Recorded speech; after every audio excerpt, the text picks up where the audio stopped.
ಏನು ಪ್ಲಾನ್ ಮಾಡ್ತಿದ್ಯಾ? ನಿನ್ನೊಬ್ಬನ ಕೈಲೇ ಇಲ್ಲಿಂದ ಹೊರಗಡೆ ಹೋಗಕ್ಕಾಗದಾ? ಕಳ್ಳ ಸರ್, ಇದ್ರಾಗ ನಂದೇನು ತಪ್ಪಿಲ್ರಿ. ನಮ್ಮ ಮಿಠಾಯಿ ಅಂಗಡಿ ಮೇಲೆ ಹನಿ ಮಾಡಿ ಹೇಳಕತ್ತೀನ್ರಿ. ನನಗೇನು ಗೊತ್ತಿಲ್ಲ. ಅವ್ರು ಒಬ್ರು ಮಾತಾಡ್ಕೊಳಕತ್ತಾರ. ಯಾಕೆ ಹಿಂಗ್ ಮಾಡಕತ್ತಾರ ಅಂತ ಗೊತ್ತಿಲ್ರಿ. ಓ, ನಿನ್ನ ಹತ್ರ ಮಾತಾಡ್ತಾರೆ, ನೀನ್ ಸುಮ್ಮನೆ ಇರಪ್ಪ ನೀನು. ಭಗವಂತ, ಏನಾದ್ರೂ ಮ್ಯಾಜಿಕ್ ಮಾಡು ಭಗವಂತ. ನನಗ್ ಚಮತ್ಕಾರ ಮಾಡಕ್ ಬರಲ್ವಲ್ಲ ಶಿವ. ಚಮತ್ಕಾರ ನೀನೇ ಮಾಡ್ಲಿಲ್ಲ ಅಂದ್ರೆ ಇನ್ಯಾರು ಮಾಡ್ತಾರೆ? ಚಮತ್ಕಾರ ನಿನಗೆ ನಾನು ಮಾಡ್ತೀನಿ. ಲೇ, ನೀನು ಹಿಂಗೆ ಒಬ್ಬೊಬ್ಬನೇ ತಿಕ್ಕಲ್ ಥರ ಮಾತಾಡ್ತಾ ಇರೋ, ನಿನ್ನ ಟಚ್ಚೇ ಮಾಡದೆ ಮೇಲಕ್ಕೆ ಕಳಿಸ್ಬಿಡ್ತೀನಿ. No no no, it's highly impossible. According to science, the gravity of the earth is 9.8. ಸುಮ್ಮನಿರಯ್ಯ. ಮೌ, ಹೆಂಗಮ್ಮ ಈ ಮೆಂಟ್ಲ ಜೊತೆ ಸಂಸಾರ ಮಾಡ್ಕೊಂಡಿದ್ಯಾ? ಯಾಕೋ ತುಂಬಾ ಹೊಟ್ಟೆ ಹಶ್ವಾಗ್ತಿದೆ. ಬಜ್ಜಿ ತಿನ್ಬೇಕು ಅನ್ನಿಸ್ತಿದೆ. ಅಮ್ಮ, ಒಂದು ನಿಮಿಷ ಇರು. ವಾಟರ್ ಬಾಟ್ಲು, ನಾನು ಹೆಂಡತಿ ಬಜ್ಜಿ ತಿನ್ಬೇಕಂತೆ, ಮಾಡ್ಕೊಂಬ. ಪಾಪ, ಬಸ್ರಿ ಬೈಕೆ ಅಲ್ವಾ? ಆಯ್ತು, ಮಾಡ್ಕೊಡ್ತೀನಿ. ಗಿರ್ಜಮ್ಮ, ಹ್ಯಾಂಗೂ ಬಜ್ಜಿ ಮಾಡೋದು ಮಾಡ್ತೀರಿ, ನನಗೂ ಒಂದು ಪ್ಲೇಟ್ ಸೇರಿಸಿ ಮಾಡಿಯಲ್ಲ. ತಾಟ, ಬಜ್ಜಿ ಕೇಳೋಕೆ ಹೊತ್ತು ಗತ್ತು ಇಲ್ವೇನೋ? ನೋಡು, ಅವರು ಕೊಟ್ಟು ಎಲ್ಲ ಉಳಿದ ಮೇಲೆ ನನಗೆ ಕೊಡ್ತಾರೆ. ನೀನು ಹೋಗಿ ಮಾಡ್ಕೊಂಬಮ್ಮ. ಇರಮ್ಮ, ಇಲ್ಲಿ ಪಾಷಾಣ ಹಾಕ್ಬಿಟ್ಟಿಯಾ, ನಾನು ಬರ್ತೀನಿ. ಅಷ್ಟು ಕಾಸ್ಟ್ಲಿ ಐಟಮ್ಸು ನಮ್ಮ ಮನೇಲಿ ಇಲ್ಲ. ನೀವು ಬನ್ನಿ ಅಕ್ಕ.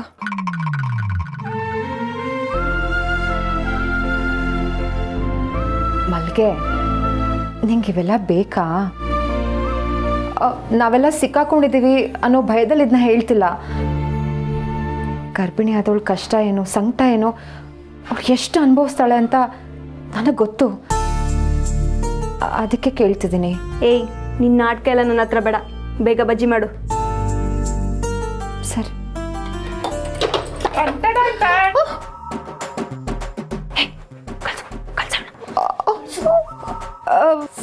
ಸಂಧ್ಯಾ ಅವರೇ, ಟೀಚರ್, ನಾವೆಲ್ಲ ಕಳ್ರು. ಏನು ನೀವೆಲ್ಲ ಕಳ್ರ? ಏನು ಹೇಳ್ತಿದ್ದೀರ್ರಿ? ನೀನು ನಾಟ ತೋರಿಸ್ಬಿಟ್ಟಲ್ಲ, ಒಳಗಡೆ ಕರಿಯೋಣ. ಕರಿ ಒಳಗಡೆ, ಕರಿ ಇಲ್ಲಂತ ಚುಚ್ಚಿಬಿಡ್ತೀನಿ. ಅದು ಸುಮ್ಮನೆ ತಮಾಷೆಗೆ ಜೋಕ್ ಮಾಡಿದೆ. ಅದು ಉಪ್ಪಿಟ್ಟು ಮಾಡೋಣ ಅಂತ ತರಕಾರಿನೆಲ್ಲ ಕಟ್ ಮಾಡಿಟ್ಟಿದ್ದೀನಿ ರೀ. ಎಣ್ಣೆ ಇದೆ, ಸಾಸಿವೆ ಇದೆ, ಜೀರಿಗೆ ಇದೆ, ಕಡಲೆಬೇಳೆ ಇದೆ, ಉದ್ದಿನಬೇಳೆ ಇದೆ, ಕೊತ್ತಂಬರಿ ಸೊಪ್ಪಿದೆ, ಕರಿಬೇವು ಸೊಪ್ಪಿದೆ. ಆದರೆ ರವೆನೇ ಇಲ್ಲ. ಪ್ಲೀಸ್ ಏನು ಅನ್ಕೋಬೇಡಿ, ಒಂದೇ ಒಂದು ಗ್ಲಾಸ್ ರವೆ ಕೊಡಿ, ನಾಳೆ ವಾಪಸ್ ಕೊಟ್ಬಿಡ್ತೀನಿ. ಅಷ್ಟೇ ತಾನೇ? ಕೊಡ್ತೀನಿ, ಬನ್ನಿ ಒಳಗೆ. ಒಂದು ಗ್ಲಾಸ್ ರವೆಗೆ ಯಾಕ್ರಿ ಒಳಗೆ ಬರಬೇಕು? ಇಲ್ಲೇ ಕೊಡಿ. ನಾನು ಕೊಡ್ತಿದ್ದೆ, ಇವ್ರು ಬಿಡ್ಬೇಕಲ್ಲ. ಯಾರು? ನಿಮ್ಮ ಮಾವನ? ಗಿರ್ಜವ್ರೆ, ನಿಮಗೆ ಗೊತ್ತಿಲ್ಲ, ನಿಮ್ಮ ಮಾವಂಗೆ ನನ್ ಕಂಡ್ರೆ ತುಂಬಾ ಇಷ್ಟ. ಹೌದಾ? ಬನ್ನಿ ಒಳಗೆ. ಬರ್ತೀನಿ ರೀ. ಯಪ್ಪ,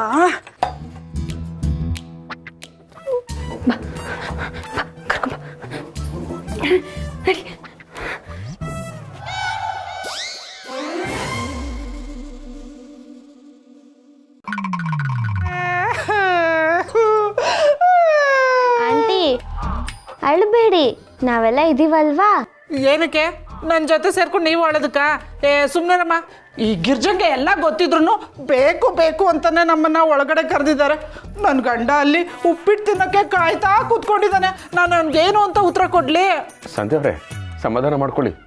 ಇವಾಗಿರೋ ಪೊಸಿಷನ್ನಲ್ಲಿ ನೀವು ಇರ್ತೀರಾ ಇಲ್ವಾ ಅನ್ನೋದನ್ನ ಮೊದಲು ಕನ್ಫರ್ಮ್ ಮಾಡ್ಕೊಳ್ಳಿ. ಆಮೇಲೆ ಉತ್ತರ ಉಪ್ಪಿಟ್ಟು ಎಲ್ಲ ಕೊಡಿವ್ರಂತೆ. ಮುಚ್ಚು ಬಾಯಿ, ಉಸಿರು ತೆಗೆದ್ರೆ ಉಸಿರು ನಿಲ್ಲಿಸ್ಬಿಡ್ತೀನಿ. ಲೋಕಿ, ಬಜ್ಜಿ ಸಕ್ಕದಾಗಿ ಮಾಡಿದ್ದಾರೆ. ತಗೋ, ನೀನು ತಿನ್ನು.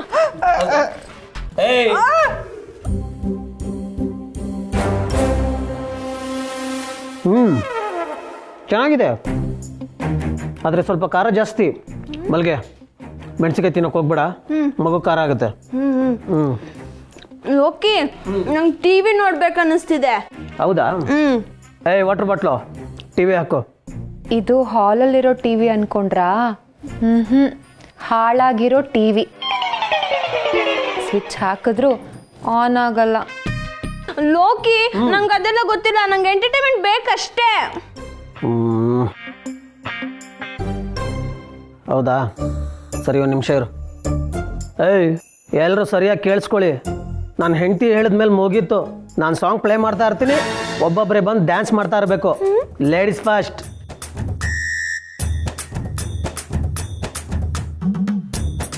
ಅದೇ ಅಂತ ಎಲ್ಲದ್ರಲ್ಲೂ ಅವರೇ ಫಸ್ಟು. ಅದು ಅಲ್ಲದೆ ಬಸ್ಸಲ್ಲಿ ಫ್ರೀ ಟಿಕೆಟ್ ಬೇರೆ ಕೊಟ್ಟಿರೋರಿಗೆ. ಸಾಲದಕ್ಕ ತಿಂಗಳಿಗೆ 2,000 ರೂಪಾಯಿ ಬೇರೆ ಕೊಡಾಕತ್ತಾರ. ಏನು ಗಂಡಸರು ಕಿಮ್ಮತ್ತಿಲ್ಲ? ಆಯಿತು ಕಣಪ್ಪ, ನಿಮ್ಮಿಂದನೇ ಶುರು ಆಗಿ. ಹಾಂ, ಏಯ್, ಜೇನ್ ಗೂಡ್ ನೋಡಿ ಕಣ್ಣು ಹೊಡೆದಿದ್ರು ಪರವಾಗಿಲ್ಲ, ಕಲ್ಲು ಹೊಡೆದ್ಬಿಟ್ರಲ್ಲೋ. ಏಯ್, ಜಾಸ್ತಿ ಮಾತಬೇಡ. ನಾನು ಸಾಂಗ್ ಪ್ಲೇ ಮಾಡ್ತೀನಿ, ಡ್ಯಾನ್ಸ್ ಮಾಡ್ತಾ ಇರಬೇಕು. ಪೊಸಿಷನ್ ತಗೊಳ್ಳಿ, ಬನ್ನಿ ಎಲ್ಲ.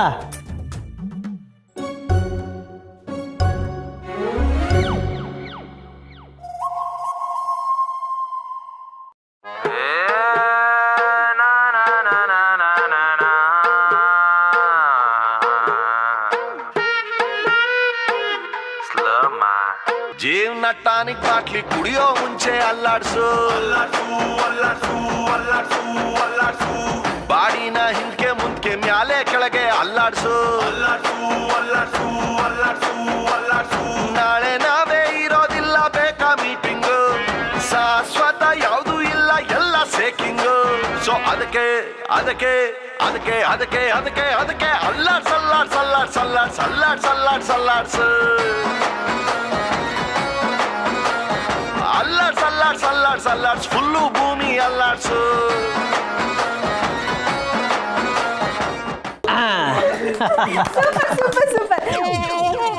ಚೆನ್ನಾಗಿ ಆಡಿದ್ರಿ. ಲೋಕಿ, ನಂಗೆ ಇವ್ರ ಕೈಲೂ ಡ್ಯಾನ್ಸ್ ಮಾಡಿಸು. ಆಯಿತು. ಏಯ್, ನೀವುಗಳು ಬಂದು ಪೊಸಿಷನ್ ತಗೊಳ್ಳಿ. ರೆಡಿನಾ? ಏಯ್, ರೆಡಿನಾ?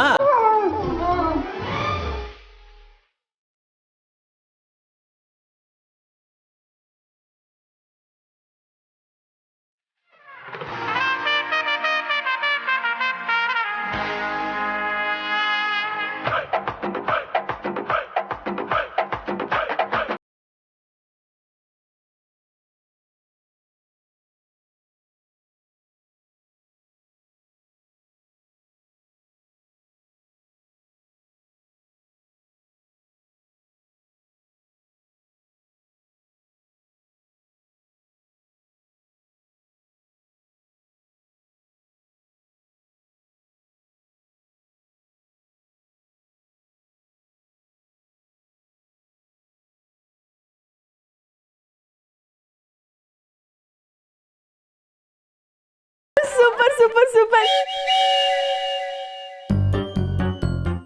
ಲೋಕಿ, ನಾನು ಇವತ್ತು ಎಷ್ಟು ಖುಷಿ ಆಗಿದ್ದೀನಿ ಗೊತ್ತಾ? ನನ್ನ ಲೈಫಲ್ಲೇ ಇಷ್ಟು ಖುಷಿ ಆಗಿರ್ಲಿಲ್ಲ ನಾನು.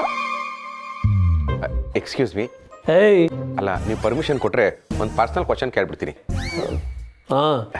ಮಲ್ಲಿಗೆ ಅವರೇ, ನೀವು ನೋಡಕ್ಕೆ ನಿಜವಾಗ್ಲೂ ಮಲ್ಲಿಗೆ ಥರ ಇದ್ದೀರಾ, ಆದರೆ ಯಾವ ಗಳಿಗೆಲಿ ಈ ಗಡಿಗೆ ನಿಮಗೆ ಲಾಕಾದ್ರು? ಅಂದರೆ ಈ ಹ್ಯಾಂಡ್ಸಮ್ ಬಾಸು ಯಾವಾಗ ಲಾಕಾದ್ರು? ಇವನು ನಮ್ಮ ಮನೆ ಕಳ್ತನ ಮಾಡಕ್ ಬಂದಿದ್ದ. ನನ್ನ ನೋಡ್ಬಿಟ್ಟು ಕದ್ದಿರೋ ಐಟಮ್ಸ್ ಎಲ್ಲ ಇಟ್ಬಿಟ್ಟು ನನ್ನ ಹೃದಯನೇ ಕದ್ಬಿಟ್ಟ. ಅದಕ್ಕೆ ಅವತ್ತಿಂದ ನಾನು ಇವನ್ ಕಳ್ಳ ಆದ್ರೂ ಇವನ್ನ ಜೆನ್ಯೂನಾಗಿ ಪ್ರೀತಿಸ್ತಿದ್ದೀನಿ. ನಿನ್ನ ತುಂಬಾ ಚೆನ್ನಾಗಿ ನೋಡ್ಕೋತಾ ಇದ್ದಾನಲ್ವಾ, ಅಷ್ಟು ಸಾಕ್ತಾನೆ. ಏನ್ ನೋಡ್ಕೊಳ್ತಾನೆ ಇವನ ಅಜ್ಜಿ ಪಿಂಡ. ತುಂಬಾ ಗರ್ಭಿಣಿ ನಾನು. ಹೆಸರಿಗಾದ್ರೂ ಸೀಮಂತ ಮಾಡಿದನ. ಆಗಿನ ಕಾಲದಲ್ಲೇ 3 ಅಂತಸ್ತಿನ ಮನೆ, 25 ಎಕರೆ ತೋಟ ಇದ್ದದ್ ಫ್ಯಾಮಿಲಿ ನಮ್ದು. ಇವನ್ ಲವ್ ಅಲ್ಲಿ ಬಿದ್ದು ನಾನು ಊರಲ್ಲಿ ಕಂಡು ಬದುಕ್ತಾ ಇದ್ದೀನಿ.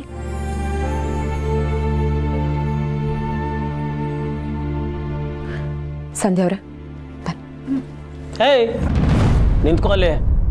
ಸುಮ್ಮನೆ ಕುತ್ಕೊಳ್ಳಯ್ಯ ನೀನು. ಪಾಪ ಗರ್ಭಿಣಿ ಹೆಂಗಸಿಗೆ ಏನ್ ಬೇಕು ಏನ್ ಬೇಡ ಅಂತೆಲ್ಲ ಕೇಳ್ಕೊಂಡು ಈಡೇರಿಸೋದು ನಿನ್ ಜವಾಬ್ದಾರಿ. ಪಾಪ ಇಂಥ ಸ್ಥಿತಿನಲ್ಲಿ ಅವಳು ನಿನ್ ಜೊತೆ ನಿಂತಿದ್ದಾಳೆ. ಒಂದ್ ಸೀಮಂತ ಮಾಡ್ಬೇಕು ಅಂತ ಅರ್ಥ ಆಗ್ಲಿಲ್ವಾ ನಿನ್ಗೆ? ಬರೀ ಗನ್ ಹಿಡ್ಕೊಂಡ್ರೆ ಗಂಡ್ಸಾಗಲ್ಲ. ಹೆಣ್ಣಿನ ಮನ್ಸನ್ನ ಅರ್ಥ ಮಾಡ್ಕೊಳ್ಳೋನು ನಿಜವಾದ ಗಂಡ್ಸು.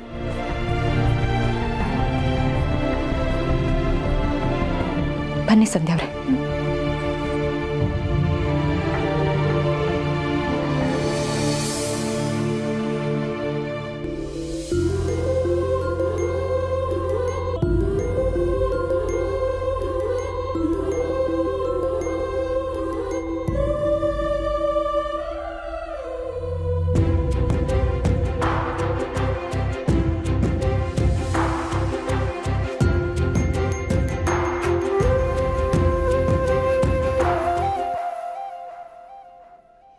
ಚೆನ್ನಾಗಿರು. ಥ್ಯಾಂಕ್ ಯು ಅಕ್ಕ.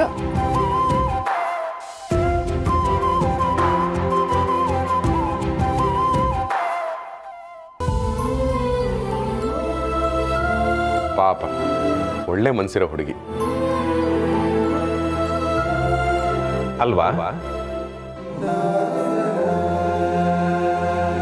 ಭಗವಂತ,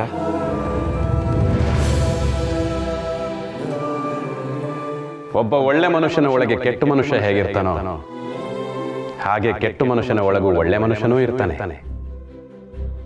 ಈಗ ಆ ಒಬ್ಬ ಒಳ್ಳೆ ಮನುಷ್ಯನನ್ನ ಹೊರಗೆ ಬರ್ಸೋದಿಕ್ಕೆ ಇನ್ನೊಬ್ಬ ಒಳ್ಳೆ ಮನುಷ್ಯನ ಅಗತ್ಯ ಇದೆ. ಅರ್ಥ ಆಗ್ಲಿಲ್ಲ ಭಗವಂತ. ಈಗ ಈ ಮನೆಯಲ್ಲಿ ಇವರಿಬ್ರು ಮನಸ್ಸಲ್ಲಿರೋ ಒಳ್ಳೆ ವ್ಯಕ್ತಿನ ಆಚೆ ಬರ್ಸೋದಿಕ್ಕೆ ಬೇಕಾಗಿರೋ ಆ ಒಬ್ಬ ಒಳ್ಳೆ ವ್ಯಕ್ತಿ ಯಾರು ಅಂತ ನೋಡ್ಬೇಕು ಅಂದೆ. ಇನ್ಯಾರು? ನಮ್ ಗಿರಿನೇ. ಈಗಷ್ಟೇ ಅವಳೆ ಅವಳ ಕೈಯಾರೆ ಸೀಮಂತನೂ ಮಾಡಿದಾಳೆ ಲೋ ಬಡ್ಜೆಟ್ ಅಲ್ಲಿ, ಅಲ್ವಾ ಗಿರಿ? ನಗ್ತಾ ಇದೆಯಾ ಅಂದ್ರೆ ನನ್ನ ಉತ್ತರ ಸರಿ ಇಲ್ಲ ಅಂತ ಅರ್ಥ. ಮತ್ತಿನ್ಯಾರು? ಭಗವಂತ,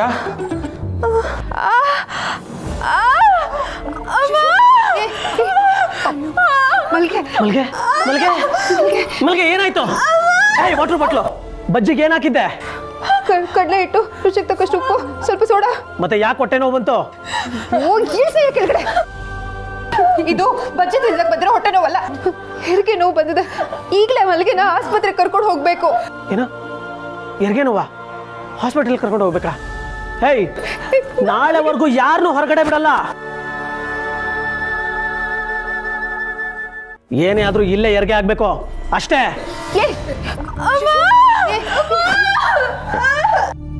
ಬ್ರದರ್, ಪ್ರಪಂಚದಲ್ಲೇ ಅತಿ ಕಷ್ಟಕರವಾದ ನೋವು ಅಂದ್ರೆ ಹೆರಿಗೆ ನೋವು ಅಂತ ಕೇಳಿದ್ದೀನಿ. ಸ್ವಲ್ಪ ಹೆಚ್ಚು ಕಮ್ಮಿ ಆದರೂ ಜೀವನೇ ಹೊರಟೋಗುತ್ತೆ. ನಿನ್ ಕೈ ಮುಗಿತೀನಪ್ಪ, ದಯವಿಟ್ಟು ಆಸ್ಪತ್ರೆ ಕರ್ಕೊಂಡು ಹೋಗೋಣ. ಇಲ್ಲಾಂದ್ರೆ ನಾನೇ ಹೋಗಿ ಡಾಕ್ಟರ್ ಕರ್ಕೊಂಡ್ಬಿಡ್ತೀನಿ. ಓ, ಡಾಕ್ಟರ್ ಕರ್ಕೊಂಡ್ ಬರ್ತೀನಿ ಅಂತ ಹೋಗಿ ಹಂಗೆ ಪೊಲೀಸ್ ಅವ್ರು ಕರ್ಕೊಂಡ್ ಬಂದ್ಬಿಡಕ? ಅಯ್ಯೋ, ನನ್ಗೆ ಅವೆಲ್ಲ ಫ್ಲಾಶೇ ಆಗ್ಲಿಲ್ಲಪ್ಪ. ನಿಜ ಹೇಳ್ತಾ ಇದ್ದೀನಿ, ನಾನು 100% ಡಾಕ್ಟರ್ನೇ ಕರ್ಕೊಂಡ್ ಬರ್ತೀನಿ. ಹೋಗಿ ಬೇಕಾದ್ರೆ ಮಾತು ಕೊಡ್ತೀನಿ. ತಡ ಮಾಡ್ಬೇಡಪ್ಪ. ಆಯ್ತು, ನಿನ್ ಮಾತು ನಂಬ್ತೀನಿ. ಆದ್ರೆ ಒಂದು ನೆನ್ಪಲ್ಲಿ ಇಟ್ಕೋ, ಇವರೆಲ್ಲರ ಪ್ರಾಣ ನನ್ನ ಕೈಲಿರುತ್ತೆ. ನೀನೇನಾದ್ರೂ ನಕ್ರ ಮಾಡ್ದೆ ಎಲ್ರು ಹೊಗೆ ಹಾಕ್ಸ್ಕೊಂಡ್ಬಿಡ್ತಾರೆ. ಆಯ್ತಾಯ್ತು, ನೋಡಿ ಮಲ್ಗೆ ಬರ್ತೀನಿ, ನಡಿ.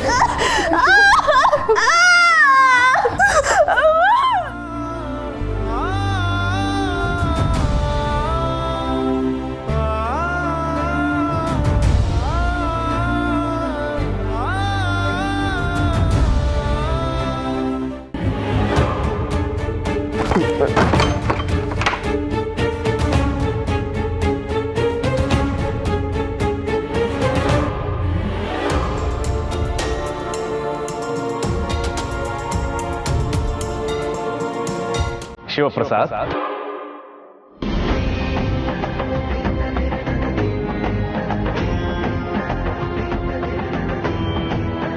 ಭಗವಂತ, ಏನ್ ಭಗವಂತ ಇವತ್ತು ಒಳಗೂ ಇದೆಯಾ ಹೊರಗೂ ಇದೆಯಾ? ಆಕ್ಚುಲಿ ಏನ್ ಮಾಡ್ಬೇಕು ಅಂತ ಇದೆಯಾ? ನಾನೇನ್ ಮಾಡ್ಬೇಕು ಅಂತಿದ್ದೀನಿ ಅಂತ ನಿನಗೆ ಆಮೇಲೆ ಗೊತ್ತಾಗುತ್ತೆ ಶಿವಪ್ರಸಾದ್. ನೀನೇನ್ ಮಾಡ್ತಿದ್ಯಾ ಶಿವಪ್ರಸಾದ್? ಆಸ್ಪತ್ರೆ ಇರೋದು ಈ ಕಡೆ ಎಲ್ಲಿಗೆ ಹೋಗ್ತಿದ್ಯಾ? ಅಯ್ಯೋ ಭಗವಂತ, ಆಸ್ಪತ್ರೆಗೆ ಹೋಗಿ ಡಾಕ್ಟರ್ನ ಕರ್ಕೊಂಬರ್ತೀನಿ ಅಂತ ಹೇಳಿದ್ದಕ್ಕೇನೆ ಆ ಕಳ್ಳ ನನ್ನ ಹೊರಗೆ ಬಿಟ್ಟಿದ್ದು. ಅವನನ್ನು ನಂಬಿಸೋ ಅಷ್ಟೊತ್ತಿಗೆ ನಂಗೆ ಸಾಕಾಗೋಗಿತ್ತು. ಪುಣ್ಯ ಕೋಟಿಲಿ ಹಸು ಹುಲಿಗೆ ಹೇಳ್ಬಿಟ್ಟು ಹೋಗುತ್ತಲ್ಲ, ಹಂಗೆ ಹೇಳಿ ಬಂದಿದ್ದೀನಿ. ನಂಬಿದಾನೆ ದಡ್ಡ. ನಂಬೋರೆಲ್ಲ ದಡ್ರೆ ಶಿವಪ್ರಸಾದ್. ಏನು ಭಗವಂತ ಹೀಗೆ ಹೇಳ್ತಾ ಇದೆಯಾ? ಈ ಸಿಚುವೇಶನ್ಗೆ ನಾನು ತಗೊಂಡಿರೋ ಡಿಸಿಷನ್ನೇ ಕರೆಕ್ಟ್ ಆಗಿದೆ. ಸೀದಾ ಪೊಲೀಸ್ ಸ್ಟೇಷನ್ಗೆ ಹೋಗ್ತೀನಿ, ಪೊಲೀಸ್ ಅವ್ರಿಗೆ ಹೇಳ್ತೀನಿ, ಫೋರ್ಸ್ನ ಕರ್ಕೊಂಬರ್ತೀನಿ, ಅವರಿಬ್ಬರನ್ನು ಅರೆಸ್ಟ್ ಮಾಡಿಸಿ ಜೈಲಿಗೆ ಕಳಿಸ್ತೀನಿ, ನನ್ನ ಫ್ಯಾಮಿಲಿನ ಉಳಿಸ್ಕೊಳ್ತೀನಿ. ಮತ್ತೆ ಮಾತು ಕೊಟ್ಟಿದ್ಯಲ್ಲ? ಮಾತು ಕೊಟ್ಟಿದ್ದೀನಾ? ಯಾವ ಮಾತು ಭಗವಂತ? ಮಾತು ಉಳಿಸ್ಕೊಳ್ಳೋದಕ್ಕೆ ಇದು ಹಳೆ ಕಾಲ ಅಲ್ಲ. ಹಾಗೊಂದು ವೇಳೆ ಮಾತು ಉಳಿಸ್ಕೊಳ್ಳೋದಕ್ಕೆ ನಾನು ಡಾಕ್ಟ್ರನ್ನೇ ಕರ್ಕೊಂಬಂದೆ ಅಂತ ಇಟ್ಕೋ. ಓ, ಶಿವಪ್ರಸಾದ್ ಮಾತು ಉಳಿಸ್ಕೊಂಡ್ಬಿಟ್ಟ ಅಂತ ಪುಣ್ಯ ಕೋಟಿ ಹುಲಿ ಥರ ನಮ್ಮನೆ ಮಾಡಿ ಮೇಲಿಂದ ಬೀಳ್ತಾನ? ಚಾನ್ಸೇ ಇಲ್ಲ. ಎಲ್ಲರಿಗೂ ಅವ್ರವ್ರ ಸೇಫ್ಟಿನೇ ಮುಖ್ಯ. ನಾನು ಮೊದಲಾಗಿ ಪೊಲೀಸ್ನವ್ರನ್ನ ಕರ್ಕೊಂಬರ್ತೀನಿ. ವಚನ ಭ್ರಷ್ಟನಾಗ್ತೀಯ ಶಿವಪ್ರಸಾದ್. ಅಯ್ಯೋ ಭಗವಂತ, ನಾನು ಅಷ್ಟೊಂದು ಒಳ್ಳೆಯವನಲ್ಲ. ಒಳಗಡೆ ನನ್ನ ಫ್ಯಾಮಿಲಿ ಇದ್ದಾರೆ, ಅವನ ಕೈಯಲ್ಲಿ ಗನ್ ಇದೆ. ಏನಾದರೂ ಹೆಚ್ಚು ಕಮ್ಮಿ ಆದರೆ ನನ್ನ ಮಾತು ಅವ್ರನ್ನ ಉಳಿಸೋದಿಲ್ಲ. ಕೊಟ್ಟು ಮಾತು ಉಳಿಸ್ಕೊಳ್ಳೋದು ಧರ್ಮ. ಧರ್ಮನ ನೀನು ಕಾಪಾಡಿದ್ರೆ ಧರ್ಮ ನಿನ್ನನ್ನು ಕಾಪಾಡುತ್ತೆ. ಒಂದು ಹೆಣ್ಣು ಪ್ರಸವ ನೋವಲ್ಲಿ ನರಳುತ್ತಿರಬೇಕಾದ್ರೆ ನೀನು ಸ್ವಾರ್ಥಿಯಾಗಿ ಯೋಚನೆ ಮಾಡ್ತಿದ್ಯಾ ಶಿವಪ್ರಸಾದ್? ವಾ, ಏನು ಭಗವಂತ, ನೋಡ್ತಾ ಇದ್ರೆ ನೀನು ಆ ಕಳ್ಳನಿಗೆ ಸಪೋರ್ಟ್ ಮಾಡ್ತಿರೋ ಹಾಗಿದೆ. ಆ್ಯಕ್ಚುಲಿ ಏನಾಗಬೇಕು ಅವ್ನು ನಿನಗೆ? ಅವನೊಳಗೂ ನಾನೇ ಇದ್ದೀನಲ್ಲ. ಸರಿ, ಮತ್ತೆ ಯಾಕೆ ನಮ್ಗೆ ಅಷ್ಟೊಂದು ಹಿಂಸೆ ಕೊಡ್ತಾ ಇರೋದು? ಕೆಟ್ಟ ವ್ಯಕ್ತಿ ಒಳಗಿರೋ ಒಳ್ಳೆ ವ್ಯಕ್ತಿನ ಆಚೆ ತೆಗೆಯೋದಿಕ್ಕೆ ಒಬ್ಬ ಸಮರ್ಥ ವ್ಯಕ್ತಿಯ ಅಗತ್ಯ ಇತ್ತು. ಅದು ನೀನೇ. ಓ, ಸಮರ್ಥನೋ ಅಸಮರ್ಥನೋ ಯಾಕೆ ಭಗವಂತ ನಾನು ಹಿಂಗೆ ಕನ್ಫ್ಯೂಸ್ ಮಾಡ್ತಾ ಇದೆಯಾ? ಈಗ ನಾನು ಹಾಸ್ಪಿಟ್ಲಿಗೆ ಹೋಗ್ಲಾ ಇಲ್ಲ ಪೊಲೀಸ್ ಸ್ಟೇಷನ್ಗೆ ಹೋಗ್ಲಾ? ನಿನ್ನ ಅಂತರಾತ್ಮನ ಕೇಳು. ಮಾತೆತ್ತಿದ್ರೆ ಅಂತರಾತ್ಮ ಅಂತ ಹೇಳ್ತೀಯಪ್ಪ. ನನ್ನ ಅಂತರಾತ್ಮ ಹೇಳ್ತಾ ಇದೆ ಮಾತು ಉಳಿಸ್ಕೊಳ್ಳೋದಕ್ಕಿಂತ ಫ್ಯಾಮಿಲಿ ನೋಡ್ಸ್ಕೊಳ್ಳೋದು ಇಂಪಾರ್ಟೆಂಟು ಅಂತ. ಅದಕ್ಕೆ ನಾನು ಪೊಲೀಸ್ ಸ್ಟೇಷನ್ಗೆ ಹೋಗ್ತೀನಿ.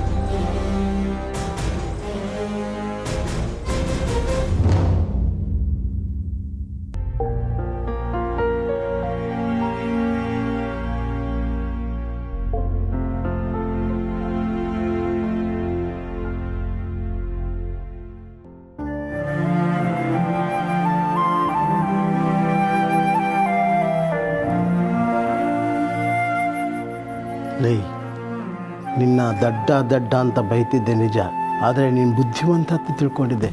ಅದೇನೋ ಹೇಳ್ತಾರೆ ನೋಡು, ರಾಯರ ಕುದುರೆ ಬರ್ತಾ ಬರ್ತಾ ಕತ್ತೆ ಆಯಿತು ಅಂತ. ಇಲ್ಲ, ನೀನು ಮೊದಲಿಂದನೂ ಕತ್ತೆನೇ ಅಲ್ವೋ. ಹೊರಗಡೆ ಹೋದನು ಪೊಲೀಸ್ನವ್ರು ಕರ್ಕೊಂಬರೋದು ಬಿಟ್ಬಿಟ್ಟು ಡಾಕ್ಟ್ರ್ ಕರ್ಕೊಂಬಂದಿದೆಯಲ್ಲೋ. ಅಪ್ಪ, ಅಲ್ಲಿರೋದು ಒಂದು ಜೀವ ಅಲ್ಲ, 2 ಜೀವ. ಅವ್ರವ್ರು ಮಾಡಿದ ಕರ್ಮ ಅವ್ರವರೇ ಅನುಭವಿಸ್ತಾರೆ. ಪಾಪ ಆ ಮಗು ಏನು ಮಾಡಿತ್ತು? ಆ ಮಗು ಅದ್ಯಾಕೆ ಜೀವ ಕಳ್ಕೋಬೇಕು? ಅದಕ್ಕೆ ಪೊಲೀಸ್ ಸ್ಟೇಷನ್ಗೆ ಹೋಗ್ತಾ ಇದ್ದವನು ಮನಸ್ಸು ತಡಿಲಾರ್ದೆ ಆಸ್ಪತ್ರೆಗೆ ಹೋಗಿ ಡಾಕ್ಟ್ರನ್ನ ಕರ್ಕೊಂಡ್ಬಂದೆ. ಪೇನ್ ಜಾಸ್ತಿ ಆಗಿರೋದ್ರಿಂದ ಪ್ರಜ್ಞೆ ತಪ್ಪಿದೆ. ಇಮಿಡಿಯೇಟ್ ಆಗಿ ಇವ್ರನ್ನ ಹಾಸ್ಪಿಟಲ್ಗೆ ಶಿಫ್ಟ್ ಮಾಡಬೇಕು. ಆಗಲ್ಲ. ನೀವೆಲ್ಲರೂ ಸೇರ್ಕೊಂಡು ಏನೋ ಪ್ಲಾನ್ ಮಾಡ್ತಿದ್ದೀರಾ. ಯಾವುದೇ ಕಾರಣಕ್ಕೂ ಇಲ್ಲಿಂದ ಹೊರಗಡೆ ಹೋಗಕ್ಕೆ ನಾನು ಬಿಡಲ್ಲ. ಯಾರ್ರೀ ನೀವು? ನಾನು ಹೇಳೋದನ್ನ ಕೇಳಿ. ಇನ್ನು ಹಾಫ್ ಅನ್ ಅವರಲ್ಲಿ ಇವ್ರನ್ನ ಶಿಫ್ಟ್ ಮಾಡಿಲ್ಲ ಅಂದರೆ ತಾಯಿ ಮಗು ಇಬ್ರು ಜೀವಕ್ಕೂ ಅಪಾಯ.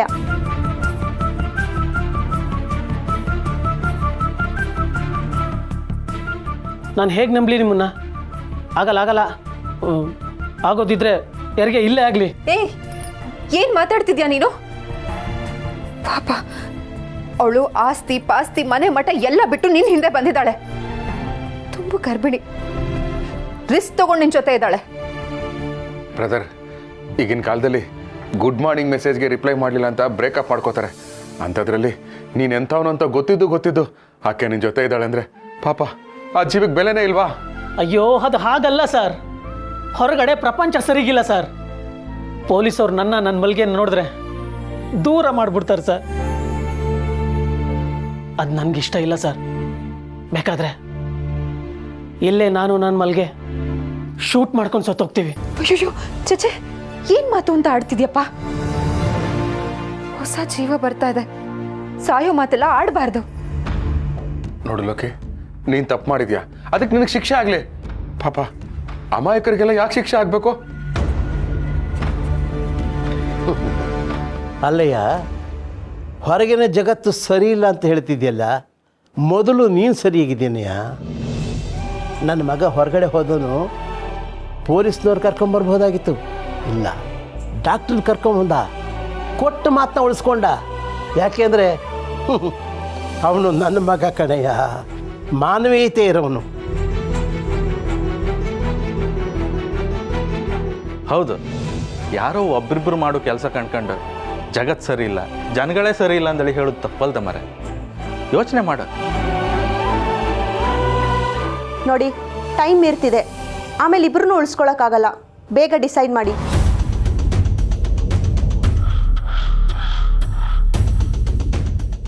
ಹೊರಗಡೆ ಹೋದರೆ ಪೊಲೀಸರು ನನ್ನ ಖಂಡಿತ ಅರೆಸ್ಟ್ ಮಾಡ್ತಾರೆ. ಆಮೇಲೆ ನನ್ನ ಮಗು ಮಲ್ಗೆ ಗತಿ. ಇಲ್ಕಂಡ್ ಮರೆ, ಮಗು ಬಗ್ಗೆ ನೀ ಏನು ಯೋಚನೆ ಮಾಡಬೇಡ. ನಮ್ಗಂತೂ ಆ ಭಾಗ್ಯ ಇಲ್ಲ. ನೀ ಜೈಲಿಂದ ಆಚೆ ಬಪ್ಪುವರೆಗೂ ಮಗುನ ಕಣ್ಕೊಂಬು ಜವಾಬ್ದಾರಿ ನಂದು.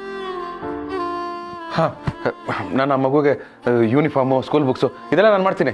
ನೀವು ವಾಪಸ್ ಬರೋವರೆಗೂ ಇವ್ರಿಗೆ ನಮ್ಮ ಹಾಸ್ಪಿಟ್ಲಲ್ಲೇ ಕೆಲಸ ಕೊಡಿಸ್ತೀನಿ. ಆಯ್ತಲ್ಲ, ನಿನ್ನ ಹೆಂಡತಿ ಮಗುಗೆ ಏನೇನೆಲ್ಲ ವ್ಯವಸ್ಥೆ ಆಗಬೇಕೋ ಅದೆಲ್ಲ ಆಯಿತು ತಾನೆ. ಯೋಚನೆ ಮಾಡೋ ಅಷ್ಟು ಟೈಮ್ ಇಲ್ಲಪ್ಪ. ನೀರು ಹೋಗ್ಬಿಟ್ರೆ ಮಗು ಖಂಡಿತ ಉಳಿಯಲ್ಲ. ನಿನ್ನ ಕೈ ಮುಗಿತೀನಿ, ದಯವಿಟ್ಟು ಆಸ್ಪತ್ರೆಗೆ ಕರ್ಕೊಂಡು ಹೋಗೋದಕ್ಕೆ ಒಪ್ಕೋ ಪ್ಲೀಸ್.